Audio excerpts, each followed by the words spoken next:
Continuando entonces con nuestra programación, en esta sesión de clase teórica vamos a estudiar el tema de medios de cultivo.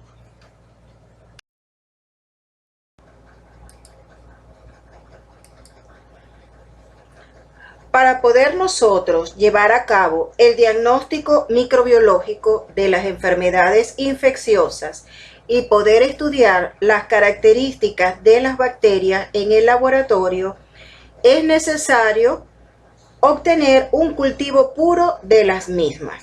Un cultivo puro es lo que vamos a denominar un cultivo axénico, recuerden. Para ello, debemos utilizar en el laboratorio, de acuerdo con las necesidades particulares de los requerimientos nutricionales del organismo en cuestión, debemos utilizar entonces los llamados medios de cultivo que le ofrezcan los nutrientes y las condiciones óptimas de crecimiento. Entonces, en este tema vamos a describir las principales características que deben reunir los medios de cultivo para satisfacer las necesidades nutricionales de la bacteria, la variedad de estos medios que se pueden emplear según el objetivo que se persiga, cómo se debe realizar su control de calidad y de qué manera el microbiólogo los puede utilizar como instrumentos para conseguir el diagnóstico de una enfermedad infecciosa, que es la meta que se persigue a largo plazo. De manera pues que toda suspensión o todo preparado en el cual los microorganismos puedan encontrar los requerimientos nutricionales necesarios para su desarrollo y poder llevar a cabo todas sus actividades metabólicas, va a constituir lo que denominamos un medio de cultivo. Y este medio de cultivo debe ser lo más posible similar al hábitat natural del microorganismo para poder lograr su objetivo. En este sentido, podemos decir entonces que los medios de cultivo son preparados artificiales que intentan reproducir las condiciones del hábitat natural de los microorganismos. También podemos decir que es un material nutriente preparado en el laboratorio con la finalidad de soportar el crecimiento de un microorganismo, en este caso de bacterias. Podemos decir también que son sustancias de origen natural o artificial que le proporcionan a los microorganismos las sustancias nutritivas, es decir, todos los requerimientos nutricionales necesarios para su desarrollo.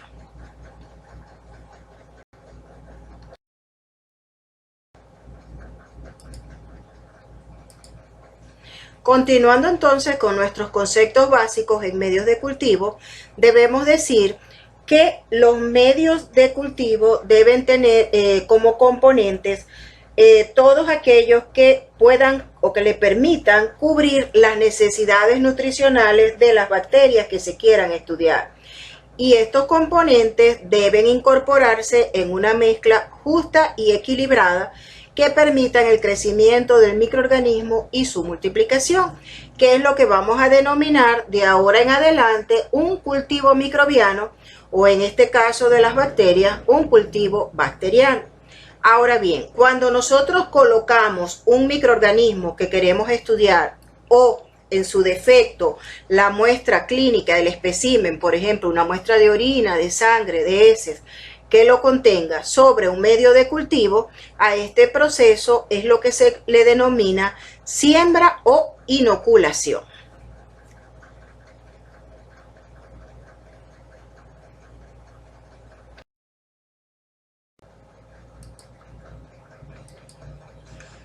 Todo medio de cultivo que se utilice en el laboratorio debe cumplir con una serie de características particulares que aparecen acá enunciadas en esta lámina. En primer lugar, como lo hemos dicho en la definición, tiene que contener todos los nutrientes necesarios en la proporción adecuada para brindar soporte o sustento al crecimiento de los microorganismos. Ya estudiamos cuáles son los factores ambientales que afectan el crecimiento de los microorganismos. y debemos entonces recordar que la presión osmótica es uno de esos factores. Entonces, todo medio de cultivo debe poseer en su composición una cantidad aceptable de sal en forma de cloruro de sodio que le permita estabilizar osmóticamente ese medio. Esa proporción de sal normalmente es alrededor de un 0,5%. Igualmente debe poseer un pH apropiado. Recuerden que la mayoría de las bacterias de importancia clínica son bacterias neutrófilas, o sea que crecen en un pH cercano a 7. Tener una consistencia adecuada y obviamente debe ser incubado en condiciones apropiadas de temperatura, atmósfera y tiempo. Todo microorganismo, mejor dicho, todo ser vivo requiere de agua para poder crecer. Entonces, los medios de cultivo le deben brindar a las bacterias humedad suficiente de tal manera que le permita la proliferación, la multiplicación de las formas vegetativas de las bacterias.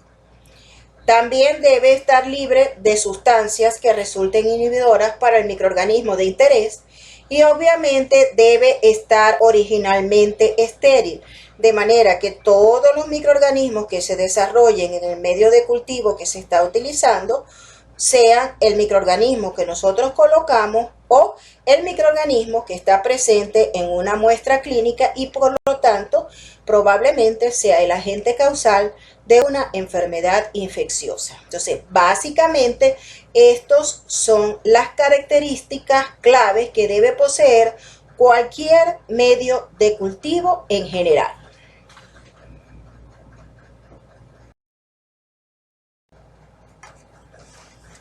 Vamos a hablar ahora de la composición de los medios de cultivo, o sea, qué elementos clave debe tener siempre un medio de cultivo. El objetivo principal que tiene la preparación de los medios de cultivo consiste en proporcionar a la bacteria, como hemos mencionado, una mezcla apropiada de todos los nutrientes que necesita para su desarrollo. Entonces podríamos pensar que lo más adecuado y una solución muy fácil sería simplemente preparar suspensiones o medios ricos en todo tipo de nutrientes. Pero esto nos puede traer como consecuencia efectos adversos, efectos no deseados de alguna sustancia que al encontrarse en concentraciones muy elevadas pueden actuar como inhibidores en vez de nutrientes, como es, por ejemplo, una elevada concentración de azúcares, una elevada concentración de sales o sales de ácidos grasos, etc. Y aún, si la bacteria se desarrollara en dicho medio, también puede darse el caso de que a consecuencia de la actividad metabólica del microorganismo, se cambia entonces las condiciones del medio ambiente hasta hacerlo desfavorable para el crecimiento de los microorganismos. Por ejemplo, producto de la fermentación de los carbohidratos, es decir, de los azúcares, se producen ácidos y la acidez haría variar el pH del medio, haciéndolo extremadamente ácido. Y de esta manera entonces puede interferir con el crecimiento de los microorganismos. De manera pues que no todas las bacterias van a tener las mismas exigencias nutricionales. Hay algunas que son más sencillas, poco exigentes y que son capaces de crecer en la mayoría de los medios de cultivo. Hay otras que necesitan algunas sustancias en particular. Hay otras que son más difíciles de cultivar porque son más exigentes e incluso hay algunas que de hecho no pueden crecer en ningún medio de cultivo conocido hasta la fecha. Ahora bien, hay una gran cantidad de sustancias que se añaden a los medios de cultivo para satisfacer entonces las necesidades de la bacteria. Sin embargo, vamos a señalar entonces las más importantes. La más importante de todas, el agua. Ya hemos dicho hasta el cansancio que es un componente básico y universal para la vida. Tenemos también las pectonas. Las pectonas se obtienen por hidrólisis ácida o hidrólisis enzimática de proteínas. Y su denominación va a depender del origen de la proteína. Por ejemplo, tenemos pectona de gelatina, pectona de carne, pectona de soya, y también reciben su denominación de acuerdo con la enzima que se ha utilizado para su obtención. Por ejemplo, si es de pexina, se dice que es péxica. Si es por trixina, se dice que es tríxica. Si es por papaína, se dice que es una pectona papaínica, etc. Es fundamentalmente una fuente de nitrógeno, pero también puede actuar como fuente de carbono y fuente de azufre. Otro constituyente orgánico clave de los medios de cultivo son los carbohidratos. El más utilizado universalmente es la glucosa, pero como veremos posteriormente, en algunos medios de cultivo se agregan también otros monosacáridos, como por ejemplo fructosa, o disacáridos como la maltosa, la sacarosa, o incluso polisacáridos como el almidón, de tal manera que los carbohidratos van a actuar fundamentalmente tras la degradación enzimática por los microorganismos como fuente de carbono y energía para el metabolismo. Siguiendo con los componentes orgánicos, tenemos entonces extracto de carne. El extracto de carne no es más que un concentrado de productos hidrosolubles de la carne que tienen una composición indefinida. Por ejemplo, contiene corazón, cerebro, músculos o hígado de buey, por señalar algunas cosas, y aporta elementos muy ricos como santina, hiposantina, glucógeno, ácido láctico, grasas, vitaminas, oligoelementos, entre otros.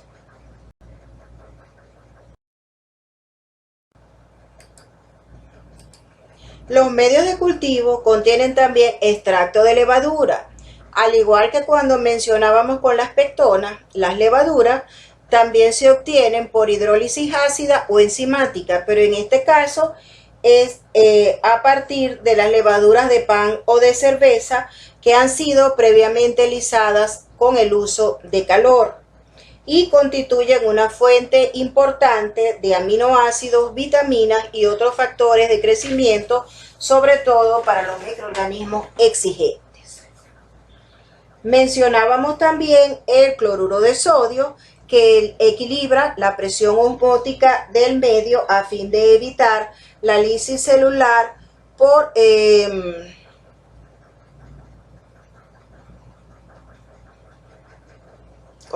por choque osmótico. También debe contener minerales y otras sustancias que los microorganismos no pueden sintetizar.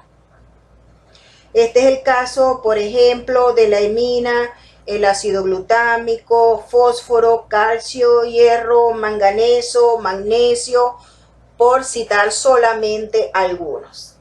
Tenemos también algunos aditivos especiales como suero o sangre animal, que generalmente se utiliza sangre de caballo, sangre de carnero, fundamentalmente estos son los que más se utilizan. También se puede utilizar líquido acítico y vitaminas. En el caso particular de nosotros, debo decirles que por ser más fácil que anteriormente teníamos carneros, ¿ok? Es muy difícil para los laboratorios proveerse de la sangre de carnero y aunque no es lo ideal, pues se utiliza sangre humana. Y estos suplementos son muy útiles para permitir el crecimiento de los microorganismos exigentes. Y por último, los medios de cultivo sólidos y semisólidos contienen entonces agentes solidificantes, que son los que le permiten entonces adquirir este estado físico. El más utilizado, como veremos posteriormente, es el agar-agar, pero también se ha utilizado gelatina o sílica gel.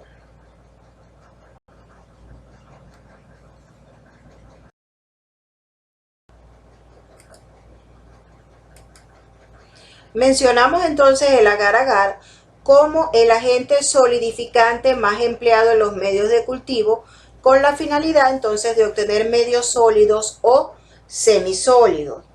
Este es un hidroxicoloide, básicamente es un polímero que es extraído de algas marinas y que es ampliamente utilizado en la industria de los alimentos. Se obtiene de diversos géneros y especies de algas, de las rojas, que pertenecen a la clase Rhodophyta. Las algas que permiten obtener el agar son denominadas en consecuencia agarofitas y los principales géneros de valor comercial son tres: Glacilaria, Gelidium y Pterocladia. Generalmente una de las algas rojas más utilizadas es la Gelidium corneum. El agar tiene una característica, una serie de características, mejor dicho, muy convenientes para el cultivo de las bacterias, que es que tiene un alto poder gelificante, presenta una elevada fuerza de gel en bajas concentraciones, tiene una baja viscosidad en solución, es altamente transparente, gel termorreversible, y sus temperaturas de fusión y de gelificación están muy bien definidas. Es estable en un amplio rango de temperatura, se solidifica a temperaturas entre los 32 y los 42, ¿ok? Se funde en temperaturas de los 85, superiores a los 85 grados centígrados, y por eso es adecuado para el crecimiento de los organismos mesófilos, que recuerden son la mayoría de los microorganismos que resultan patógenos. Tiene otras características muy importantes, es que por lo general no tiene ningún efecto tóxico sobre las bacterias, tiene buenas características de difusión, las bacterias tampoco la pueden digerir, y esto lo diferencia de la gelatina, que es otro de los agentes solidificantes que se puede utilizar, pero que lamentablemente no siempre se puede emplear porque hay bacterias que son capaces de hidrolizarla. De hecho, es el fundamento de una de las pruebas bioquímicas que se utiliza para la identificación de las bacterias, que es la detección de la gelatinasa. Entonces, como hemos dicho, como es altamente transparente, tiene una buena claridad y es metabólicamente inerte, y por eso las bacterias entonces no lo utilizan para su crecimiento.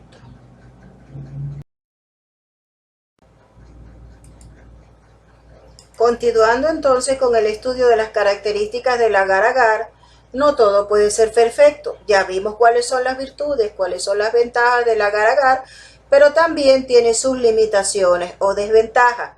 La primera de ellas es que no solidifica en medio ácido, es decir, pierde su capacidad de gelificación cuando el pH es muy ácido.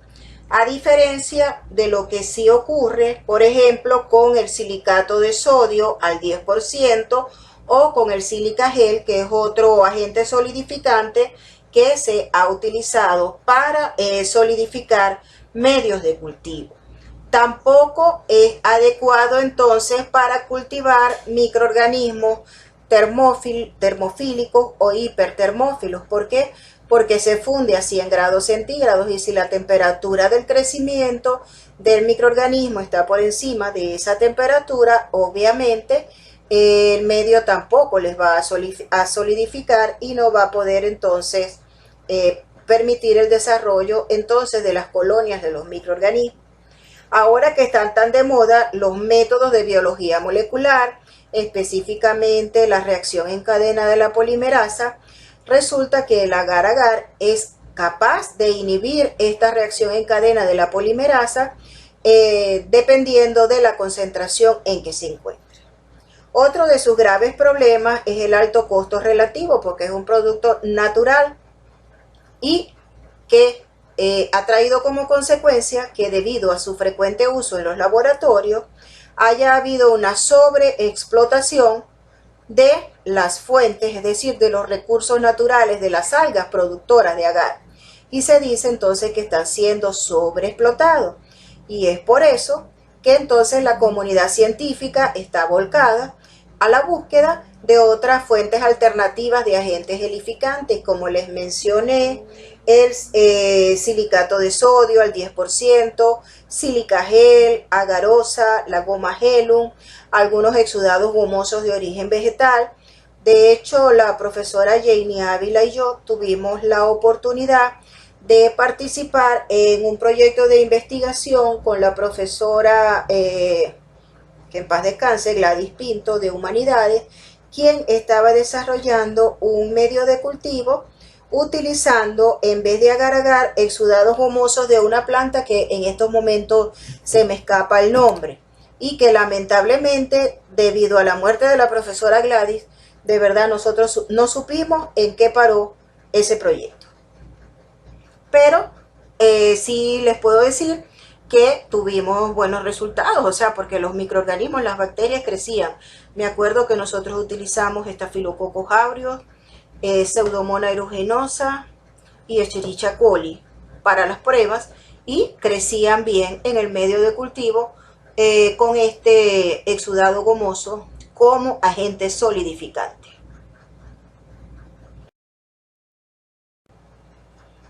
Mencionábamos que otra de las características que debía cumplir los medios de cultivo para permitir el crecimiento de la bacteria era que debe ser incubado en condiciones óptimas, ¿verdad? Y estas condiciones de incubación requieren la temperatura, la atmósfera y el tiempo. O sea que siempre que hablemos de incubación, debemos hacer hincapié en estos tres factores.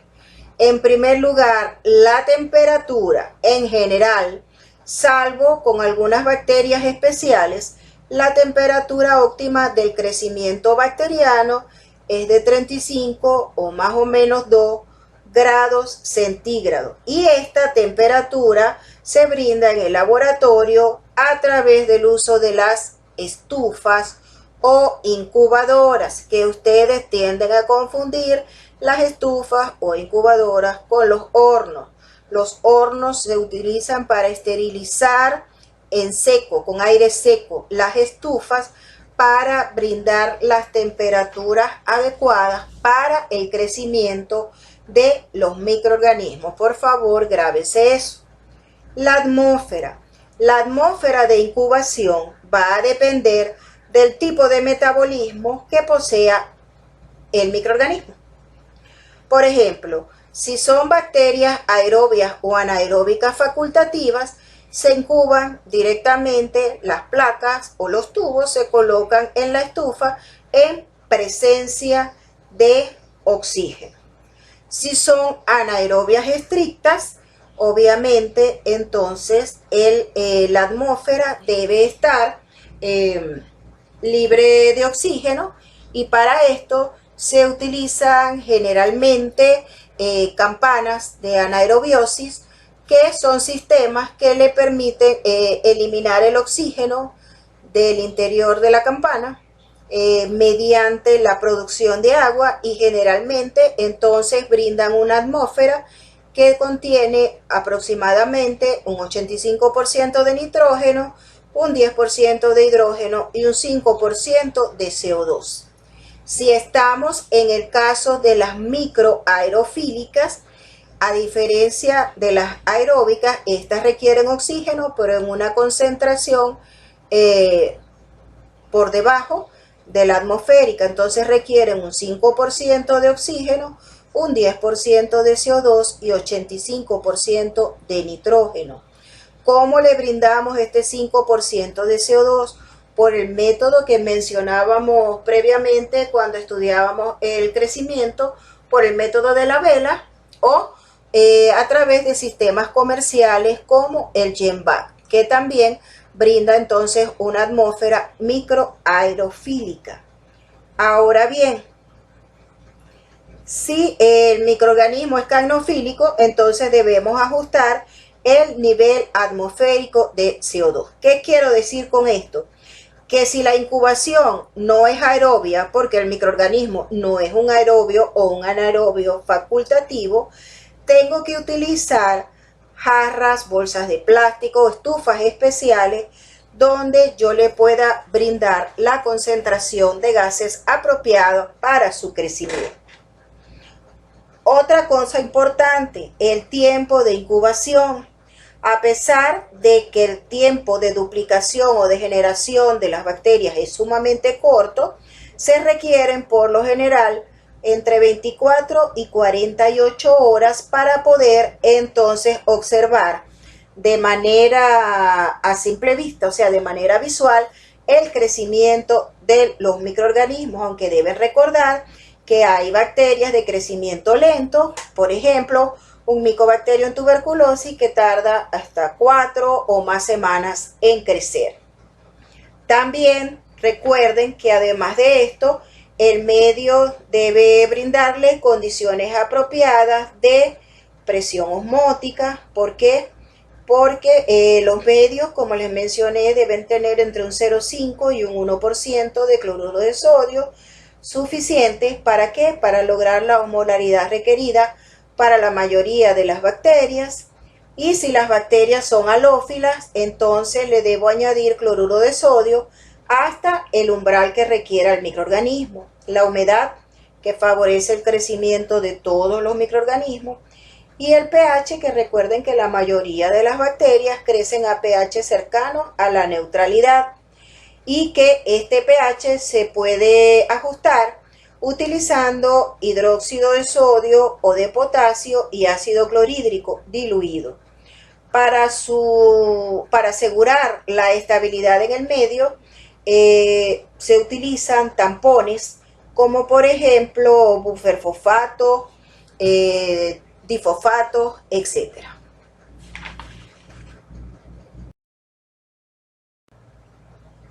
Debido a la gran variedad de microorganismos existentes y a la utilidad de los medios de cultivo para su aislamiento e identificación, en consecuencia, los medios de cultivo se pueden clasificar de acuerdo a diferentes parámetros. Aquí tenemos algunos de ellos. De acuerdo a su origen y procedencia, de acuerdo a su contenido, a su complejidad de fórmula, a su estado físico y a su presentación o forma de presentación, mejor dicho. Entonces, de acuerdo a su origen o procedencia, debemos decir, por ejemplo, que en épocas pasadas los componentes de los medios de cultivo eran obtenidos de fuentes naturales y a partir de ellos se preparaban entonces los medios, por ejemplo, un jugo de tomate, leche, etc. Hoy en día, afortunadamente, nosotros los microbiólogos disponemos de medios que vienen preparados comercialmente, deshidratados, es decir, liofilizados en polvo, que solamente debemos entonces reconstituir adecuadamente para poder utilizarlos en el laboratorio. De tal manera, entonces, de acuerdo a su origen o procedencia, yo puedo hablar de medios de cultivo naturales que incluso pueden ser vivos, como animales, huevos embrionados, etcétera, los cuales se utilizan para el cultivo de microorganismos que actúan como parásitos intracelulares obligados.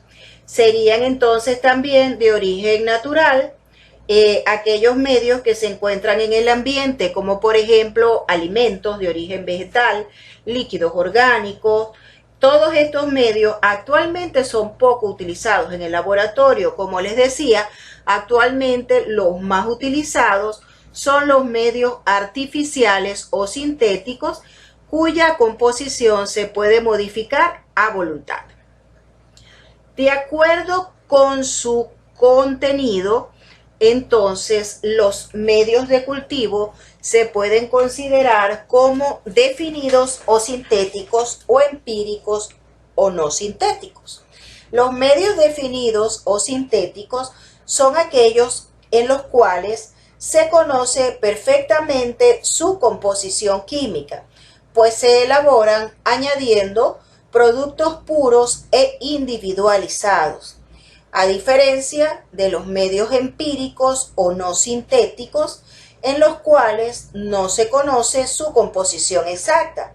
Se preparan a expensas de extractos de carne, levadura, pectonas, etc.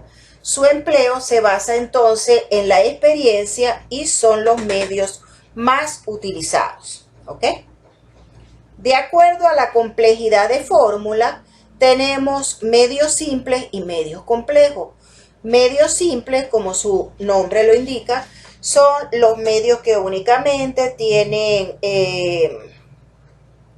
los requerimientos, digamos, mínimos, fuente de carbono, energía, etcétera, y los complejos son aquellos que contienen además aminoácidos, proteínas, vitaminas y otros componentes que contribuyen a hacerlo, digamos, más nutritivos para los diferentes microorganismos. De acuerdo a su estado físico o a su consistencia, como también se le dice, tenemos los medios líquidos, que son conocidos como caldos porque no tienen agente solidificante, es decir, no tienen agar, como por ejemplo un caldo soya, triticasa. Tenemos los medios sólidos, que pueden ser en placa o en tubo, y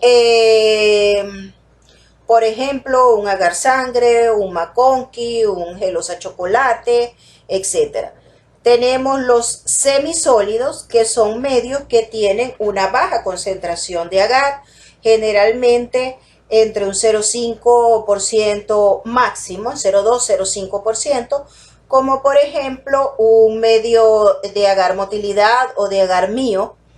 Y hay medios bifásicos, que son medios que combinan un medio en caldo con una pequeña capa de medio sólido, como por ejemplo los frascos de Castañeda para el cultivo de especies de Bruselas específicamente. Y de acuerdo a su forma de presentación, tenemos entonces que comercialmente tenemos los medios deshidratados o liofilizados, que es la manera como por lo general la mayoría de los laboratorios en el área adquieren los medios de cultivo en polvo y luego los preparan en el laboratorio, los reconstituimos, y vienen también, está la posibilidad de comprarlos, de adquirirlos ya preparados, es decir, se puede comprar ya las placas de agar preparadas, los tubos, etcétera. De hecho, hay incluso laboratorios que se encargan de esto, o sea, que compran los medios en polvo y comercializan los medios preparados, sobre todo cuando, digamos, el volumen de muestras que procesan no son muy grandes, que ameriten entonces un personal y un laboratorio para la preparación de los medios de cultivo, o estos medios de cultivo son muy difíciles de preparar, como estos medios de Castañeda, medios bifásicos, etc. Entonces existe también la alternativa de adquirirlos comercialmente ya preparados.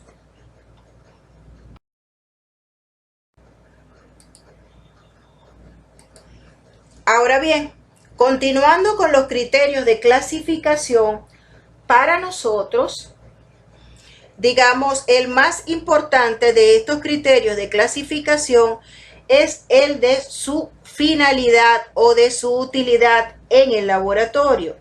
De acuerdo entonces a su finalidad bacteriológica, o sea, con qué propósito lo vamos a utilizar nosotros en el laboratorio, tenemos entonces medios de cultivo basales o comunes, medios enriquecidos, medios de enriquecimiento, medios selectivos, diferenciales, cromogénicos, indicadores de transporte y de conservación o mantenimiento. Vamos a ver ahora brevemente en qué consiste cada uno de estos tipos de medios de cultivo y algunos ejemplos de ellos. Tenemos entonces en primer lugar los medios de cultivo basales o comunes. Estos medios son aptos para bacterias no exigentes para su desarrollo, porque contienen los nutrientes mínimos necesarios para facilitar el desarrollo de los microorganismos. ¿Y qué quiere decir esto de los nutrientes mínimos? Recuerden, fuente de carbono, fuente de energía, fuente de nitrógeno, iones, agua, cloruro de sodio, etc. Ejemplos de estos medios de cultivo. En placa, por ejemplo, puedo tener el agar nutritivo, puedo tener el agar Müller-Hinton, que se utiliza para hacer los antibiogramas, puedo tener el agar soya triticasa, el agar infusión cerebro-corazón, pero puedo también tener medios basales comunes o simples, como también se les denomina en caldo, o sea, medios líquidos, como el caldo soya triticasa o el mismo Müller-Hinton en forma de caldo, que también está disponible.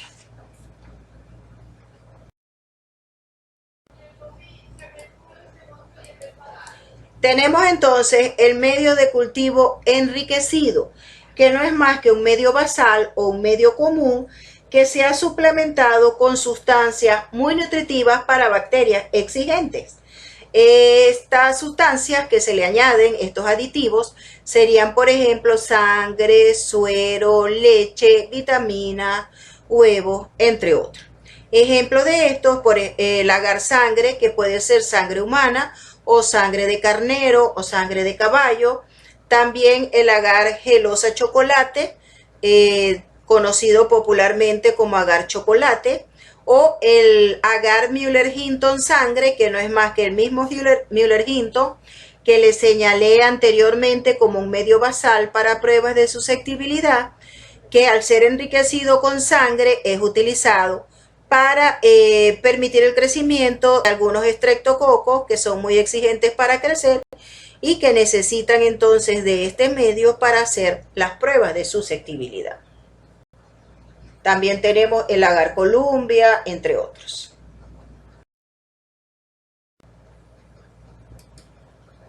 Otro tipo de medio de cultivo muy utilizado en el laboratorio son los medios de enriquecimiento. Y fíjense, presten atención a la definición, que ustedes confunden mucho medio enriquecido con medio de enriquecimiento. Un medio de enriquecimiento es un medio líquido que nos permite seleccionar uno o unos pocos tipos de microorganismos. ¿Cuándo se utiliza un medio de enriquecimiento? Cuando se buscan microorganismos específicos en sitios donde hay una microbiota normal abundante, o sea, donde hay flora normal abundante, y si utilizamos entonces un medio de cultivo simple o basal, es posible que estas bacterias crezcan mucho más que la especie sospechosa que a nosotros nos interesa, simplemente porque el patógeno crece más lentamente o que por estar en una menor concentración puede ser inhibido por competencia debido a la presencia de esa flora normal. Entonces, por ejemplo, los medios de cultivo selectivos se utilizan si voy a procesar una muestra de heces, si voy a procesar una muestra del tracto respiratorio superior, como por ejemplo un exudado faríngeo, ¿cómo se llama? Una secreción vaginal, o sea, en sitios donde hay abundante flora normal. De tal manera que, resumiendo, entonces un medio de enriquecimiento se utiliza para incrementar, para facilitar el crecimiento de ciertas especies bacterianas e inhibir el desarrollo de los microorganismos no deseados. Importante esto, son medios líquidos. Ejemplos de medios de enriquecimiento: el caldo selenito F, tenemos el agua pectonada alcalina y el campitío. Todos estos son medios de enriquecimiento utilizados en los coprocultivos, es decir, en los cultivos de muestras de heces. El caldo selenito es para inhibir la flora normal del tracto gastrointestinal y permitir el crecimiento de Salmonella y Shigella. Con igual finalidad se utiliza el agua pectonada alcalina, en este caso para permitir el aislamiento de miembros de la familia Vibronaceae o Aeromonadaceae, y el campitío específicamente se utiliza para el enriquecimiento en la búsqueda de especies de Campylobacter.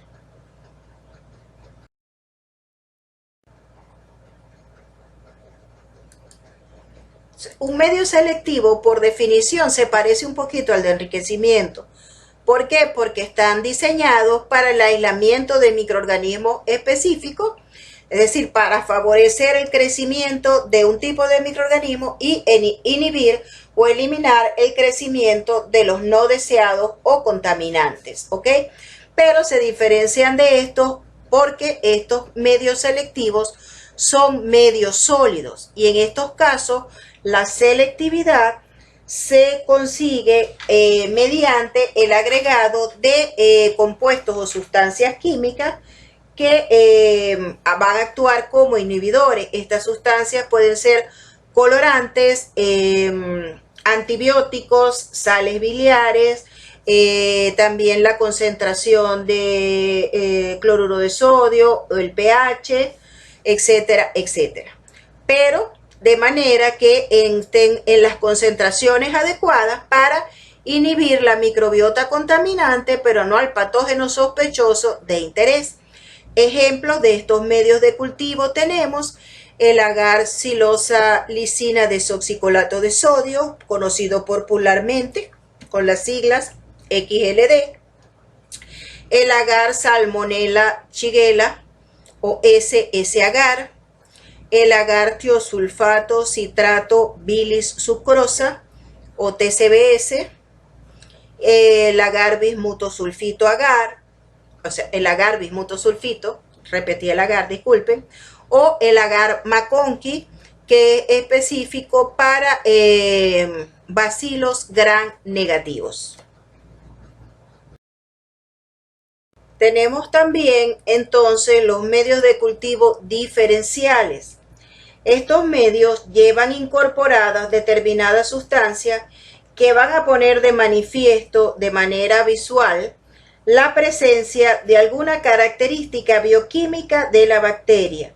Por ejemplo, a estos medios se les añade glucosa y un indicador de pH y, por ejemplo, las bacterias fermentadoras de un azúcar, al producir metabolitos ácidos, van a disminuir el pH y va a haber un cambio de color.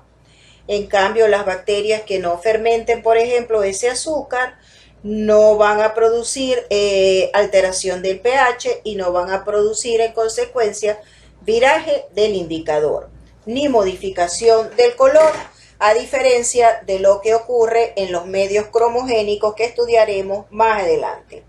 Muchos de estos medios diferenciales son los que por lo general se utilizan para llevar a cabo la identificación bacteriana y por eso hay incluso algunos autores que hablan más bien de medios de identificación. Entonces, simplemente un medio de cultivo diferencial contiene algunas sustancias, reactivos o colorantes que traen como resultado un tipo de crecimiento específico o de cambios que pueden ser observados después de la inoculación e incubación del medio y que nos permiten entonces discriminar, distinguir o diferenciar entre distintos tipos de bacterias. Tenemos, por ejemplo, el agar McConkey, que contiene como carbohidrato fermentable la lactosa y entonces podemos ver colonias fermentadoras de la lactosa y colonias no fermentadoras de la lactosa.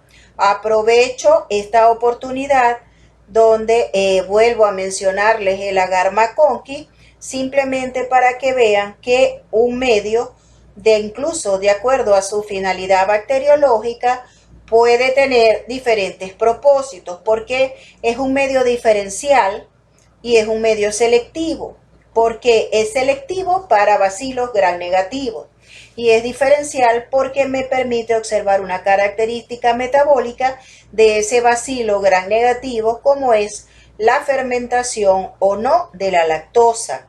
Igualmente ocurre, por ejemplo, con el TCBS, que por fermentación de la sucrosa podemos hablar entonces de colonias fermentadoras de la sucrosa cuando se ven amarillas o colonias no fermentadoras de la sucrosa cuando se ven azules.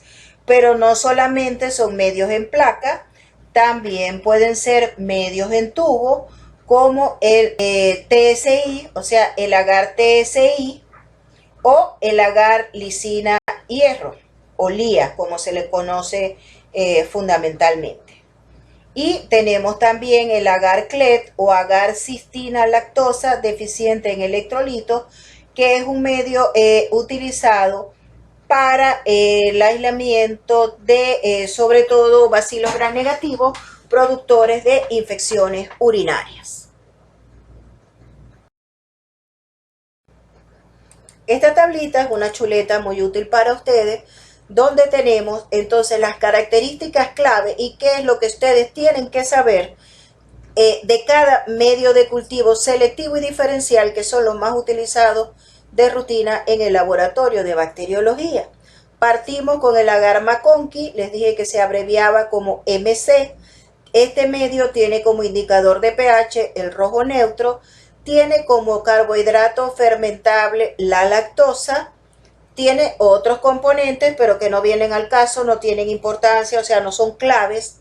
¿Cuáles son los inhibidores? Inhibidores para todo lo que no sea un bacilo gram negativo serían las sales biliares y el cristal violeta. No tiene sistema para la detección del ácido sulfídrico o H2S, y como les mencioné, podemos ver dos tipos de colonias. Colonias fermentadoras de la lactosa, que son las colonias de color rosado o fucsia, y las no fermentadoras de la lactosa, que son incoloras o del mismo color del medio. Muy similar al agar McConkey es el agar Salmonella shigella, se abrevia como SSA, fíjense, tiene el mismo indicador de pH, tiene el mismo carbohidrato fermentable, como inhibidor también tiene sales biliares, pero el cristal violeta es sustituido por el verde brillante, haciéndolo todavía más selectivo que el agar McConkey. Y tiene otra particularidad, que tiene un sistema que permite detectar la producción de H2S. Cuando las bacterias utilizan los aminoácidos que contienen azufre presentes en el medio, van a producir H2S, que es un gas incoloro, que entonces se precipita con el citrato férrico para formar un precipitado negro, que es lo que evidencia la producción de H2S, que se puede observar en las placas como un punto negro en el centro.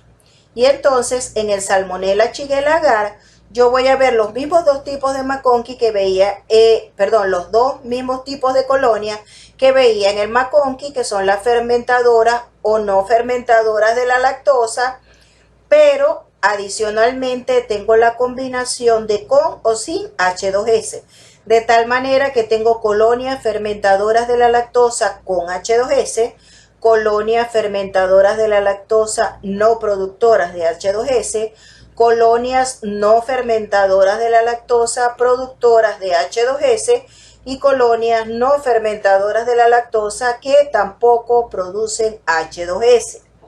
Tenemos otro medio, el agar silosalicina desoxicolato de sodio, conocido como XLD. Aquí el indicador de pH cambia, aquí es rojo de fenol, el rojo de fenol en medio ácido se torna amarillo, en medio neutro es rojo, ¿ok?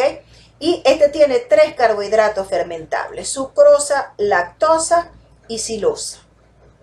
Mientras más carbohidratos fermenta el microorganismo, obviamente la cantidad de ácido que va a producir va a ser mayor y puede ser capaz de virar el indicador de pH del rojo de fenol a amarillo. Pero resulta que este medio además tiene otro componente clave, que es un aminoácido, que es la lisina. Y si el microorganismo tiene la capacidad de decarboxilar la lisina, como ocurre con la mayoría de las salmonelas para los cuales está destinado este medio de cultivo, entonces al decarboxilar la lisina se va a producir una amina.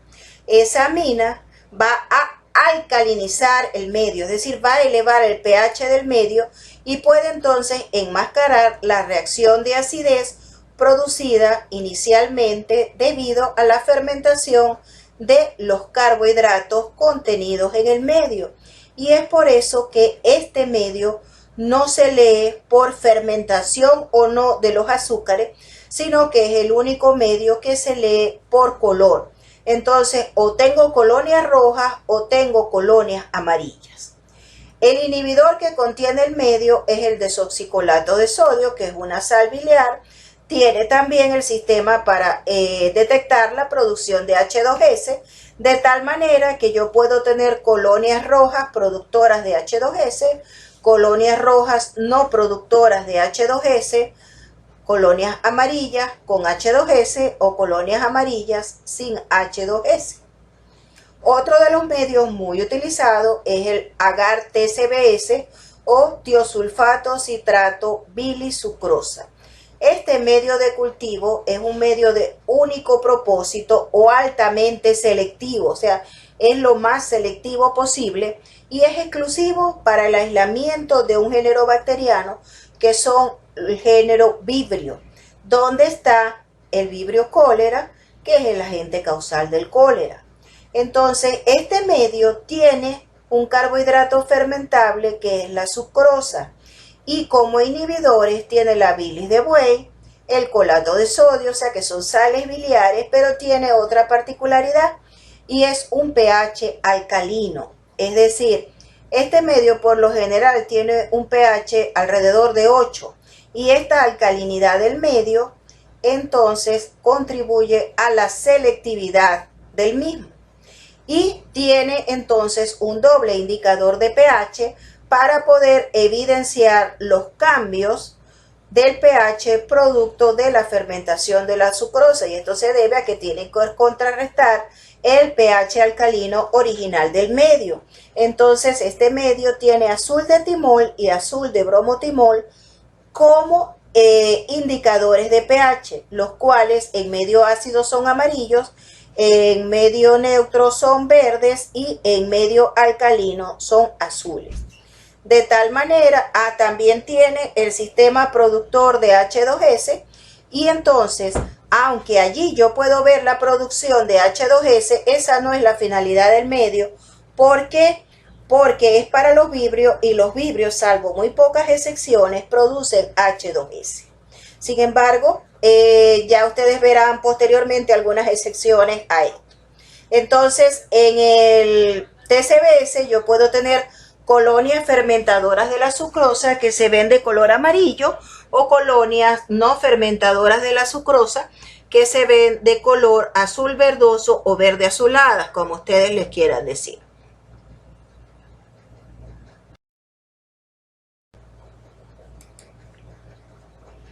Tenemos también los medios de cultivo cromogénicos, que son medios que se caracterizan porque en su composición tienen un sustrato cromogénico incoloro que gracias a la actividad enzimática específica de cada microorganismo y se degrada liberando una parte del mismo, dándole a la colonia un color intenso y específico que permite la identificación de microorganismos a primera vista.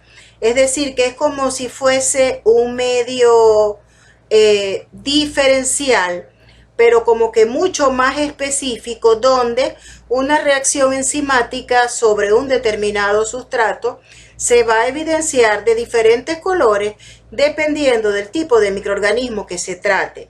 Aquí tenemos algunos ejemplos con el que he tenido yo particular experiencia, porque de hecho lo utilizamos a diario en el laboratorio para la identificación de las levaduras. Es el agar cromogénico para las cándidas, donde fíjense que es el mismo medio y nos permite diferenciar entre especies de cándida. Por ejemplo, la cándida albicans, que es la más común, se observan las colonias de color verdoso. Para cándida tropicalis, las colonias se observan de color azul oscuro. Para cándida glabrata se ven de color blanquecino o incluso entre beige, color crema y amarillo. La paraxilosis se tiñe de marrón, la crucei de un color púrpura y así sucesivamente. O sea que dependiendo del color que nos dé la colonia, inmediatamente ya podemos decir que se trata de un microorganismo en particular. Tenemos entonces también los medios de cultivo indicadores, que tienen, a semejanza de los que mencionamos previamente, los cromogénicos, también tienen indicadores de productos derivados de la actividad microbiana, o sea, de la actividad metabólica, mejor dicho, de los microorganismos, y no contienen ningún tipo de sustancia con actividad antimicrobiana, o sea que no tienen ningún tipo de agente inhibidor, sino que simplemente nos van a permitir observar, detectar alguna característica fisiológica de los microorganismos. Aquí tenemos, por ejemplo, los caldos para fermentación de carbohidratos, el caldo triptófano para ver la producción de indol, la decarboxilasas de Moller para ver la decarboxilación de aminoácidos, el agar o caldo citrato, el agar o caldo urea, el agar movilidad, fenilalanina, agar bilis esculina, el caldo rojo de metilo, Boges Proskauer, gas de glucosa, entre otros. Otro tipo de medio de cultivo serían los llamados medios de transporte, que básicamente están constituidos por una solución buferada, es decir, una solución tampón amortiguada, que no contiene carbohidratos, pectonas, ni ningún otro nutriente o factor de crecimiento, que lo que busca es conservar la viabilidad de las bacterias durante su transporte, desde que se toma la muestra hasta que se procesa en el laboratorio, pero busca que no ocurra una multiplicación significativa de los microorganismos. Los más comunes, el medio de Carrier-Blair, que se utiliza mucho en copros cultivos, y el de Amy Stewart, por mencionar algunos. Estos se pueden preparar en el laboratorio o vienen preparados también comercialmente, muchas veces hasta con el hisopo para la obtención de la muestra. Finalmente, tenemos los medios de conservación o mantenimiento, que simplemente son las que se utilizan en los ceparios ¿por qué? Para contener los microorganismos, para preservarlos por tiempos prolongados. En consecuencia, estos son medios que tienen los nutrientes necesarios para mantener la viabilidad de esas cepas durante esos periodos de almacenamiento. Y por lo general, durante esos periodos se mantienen a temperaturas lo suficientemente bajas en cada caso como para impedir el crecimiento. La composición es variable, obviamente va a depender de los microorganismos que se quiera conservar, y obviamente, al igual que como ocurre con los medios de transporte, se busca que no tengan sustancias que puedan ser metabolizadas y afectar la viabilidad de los microorganismos, o si lo contienen, entonces deben tener sistemas reguladores o sistemas amortiguadores. Ejemplos de esto tenemos el agar leche descremada, que se congela para conservar microorganismos exigentes, tipo Streptococcus, o el agar cepa, muy utilizado para la conservación de todo tipo de bacterias en el laboratorio. Muy brevemente vamos a discutir cómo es el proceso de preparación de un medio de cultivo en el laboratorio, ya que vamos a tener ocasión de hacer esto en las actividades prácticas. Y debo comenzar diciéndoles que simplemente la preparación de los medios de cultivo es un acto de sentido común, donde lo que hay es que seguir las indicaciones del fabricante, tal cual si estuviéramos en una cocina y tuviéramos una receta. Debemos seguirla al pie de la letra para garantizar obtener un buen resultado. Entonces, para preparar un medio de cultivo, en primer lugar, debo pesar la cantidad requerida del medio. Esta cantidad, una vez pesada, se disuelve en agua, que debe ser agua destilada o desionizada, es decir, desmineralizada. Posteriormente, si el medio contiene agar, se debe calentar hasta ebullición y dejar hervir para disolver completamente el agar. obviamente teniendo cuidado de no sobrecalentar el medio.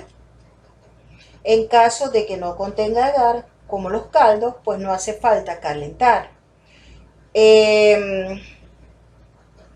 Este calentamiento, como ya les dije, lo que hace es favorecer la disolución de la mezcla. Una vez que ya tenemos una solución homogénea, o sea, una suspensión homogénea del medio de cultivo, se debe ajustar el pH de cada medio preparado, y esto se debe hacer preferentemente a temperatura ambiente, pero no la temperatura ambiente de Maracaibo, sino una temperatura ambiente de 25 grados centígrados. Posteriormente, si estamos preparando un medio de cultivo sólido en placa, entonces debemos tomar nuestras fiolas, nuestros frascos donde estamos preparando el medio, que me faltó decirle que debe tener un volumen mínimo del doble de la cantidad de medio que yo quiero preparar, y se procede entonces a esterilizar el medio de cultivo. El proceso de esterilización que por lo general se utiliza en el laboratorio es la esterilización en el autoclave mediante calor húmedo a presión, a condiciones de 15 libras de presión, una temperatura de 121 grados centígrados por 15 minutos. Transcurrido este tiempo de esterilización, se debe disminuir gradualmente la temperatura del la temperatura del medio, colocándola en un baño de María a una temperatura entre 45 y 55 grados centígrados, de manera que el agar no se solidifique. Y es una vez que se ha disminuido esa temperatura que se debe proceder entonces a añadir asépticamente los suplementos o aditivos, si es el caso, como por ejemplo sangre, y se debe esto mezclar bien para homogeneizar.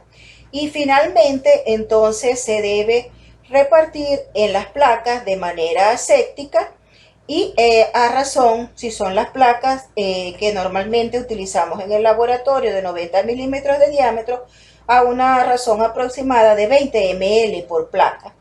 Se deja solidificar a temperatura ambiente y luego se conservan en refrigeración hasta su empleo, es decir, en nevera, no en congelación, con excepción de los medios para la investigación de bacterias anaeróbicas, que se deben conservar a temperatura ambiente y que no se deben refrigerar, porque la refrigeración produce la oxigenación de los medios.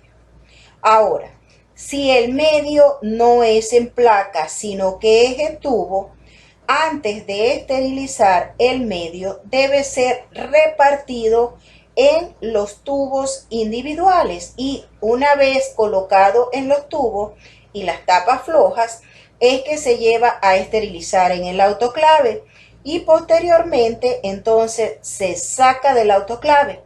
Los medios en tubo no se estabilizan, sino que, por ejemplo, si es un TCI, un agarlía, etcétera, que necesitan la formación de un plano inclinado o bisel, entonces se dejan solidificar de manera inclinada para permitir la formación del bisel. Pero repito, eso lo estudiaremos en más detalle cuando hagamos la práctica en el laboratorio. Y no quiero terminar la clase sin hacerles mención al control de calidad durante la preparación de los medios de cultivo.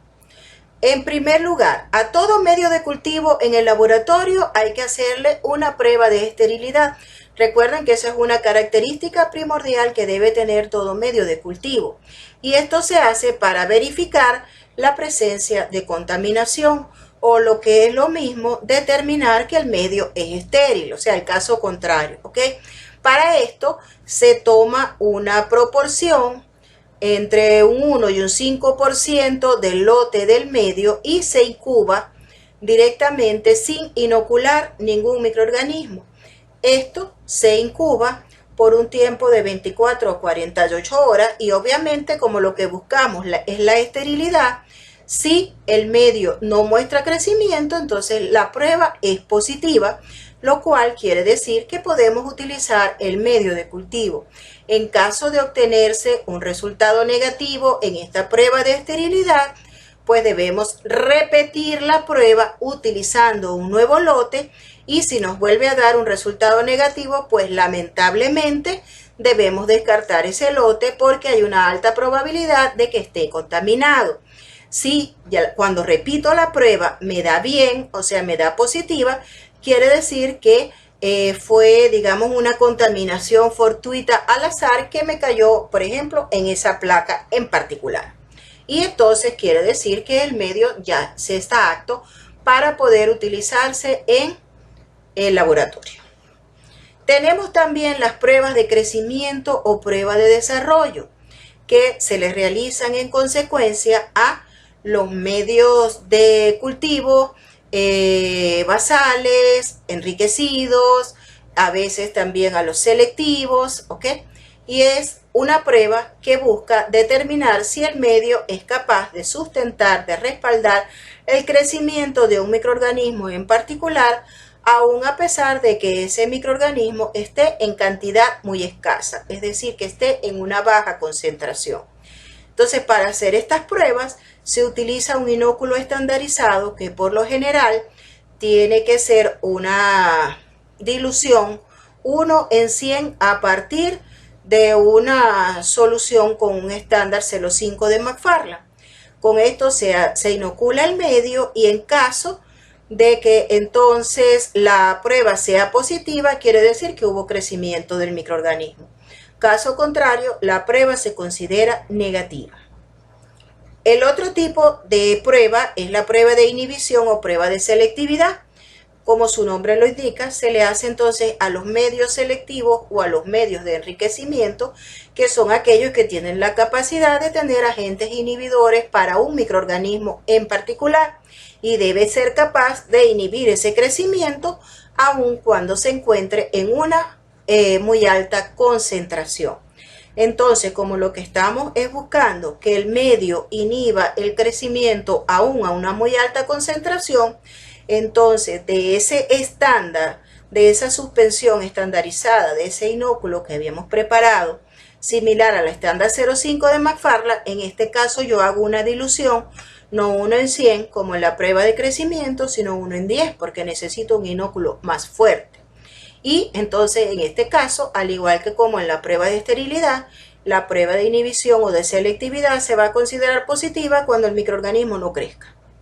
Y la prueba de respuesta bioquímica, que obviamente se le hace a los medios indicadores y a los medios diferenciales, que es para verificar reacciones metabólicas específicas. Muchas veces la prueba de respuesta bioquímica lleva implícita la prueba de desarrollo, y esto ocurre sobre todo en los medios que son selectivos y diferenciales, como por ejemplo en el McConkey, porque yo puedo utilizar un bacilo gram negativo, por ejemplo, fermentador, y uno no fermentador de la lactosa, para ver todas las reacciones posibles en el medio, que son esas dos. ¿Okay? Y no, en este caso, como lo que me interesa es la respuesta bioquímica y no la cantidad de microorganismos presentes, pues obviamente no requiero de hacer ningún tipo de dilución en el inóculo. Otra cosa muy importante en el control de calidad son las cepas que se utilizan para el control de calidad. Hay organismos internacionales como la ATCC o American Type Culture Collection, o sea, la colección de cultivos tipos americanos, que ofrece cepas puras, bien catalogadas de microorganismos, a lo que se le conocen todas las características, y estas se pueden adquirir, y dependiendo del microorganismo y de la característica en particular que uno desee, se pueden obtener. Ahora, nosotros los pobres podemos también utilizar cepas caseras, cepas silvestres que hayamos aislado en el laboratorio y que hayamos identificado bien, que le conozcamos sus características, pues podemos utilizarlas también en el control de calidad.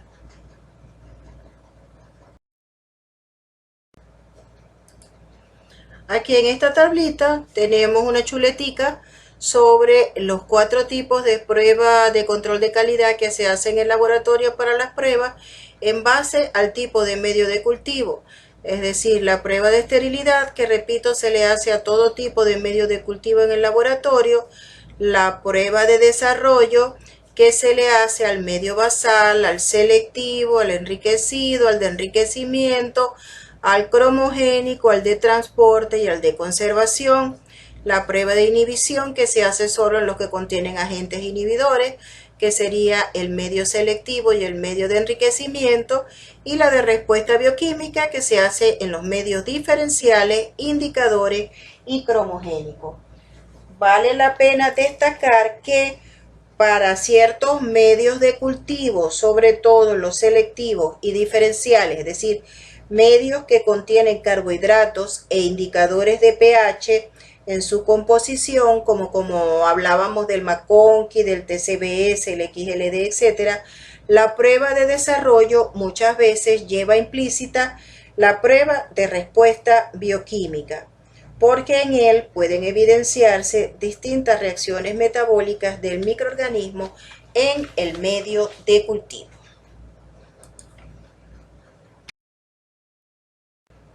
Bueno, chicos, con esto terminamos entonces los contenidos teóricos de la parte de medios de cultivo, y les repito entonces las dudas y la forma de efectuar los cálculos y el procedimiento específico para hacer las pruebas de control de calidad lo veremos durante la actividad práctica. Cuídense mucho, se les quiere mucho, seguimos en contacto.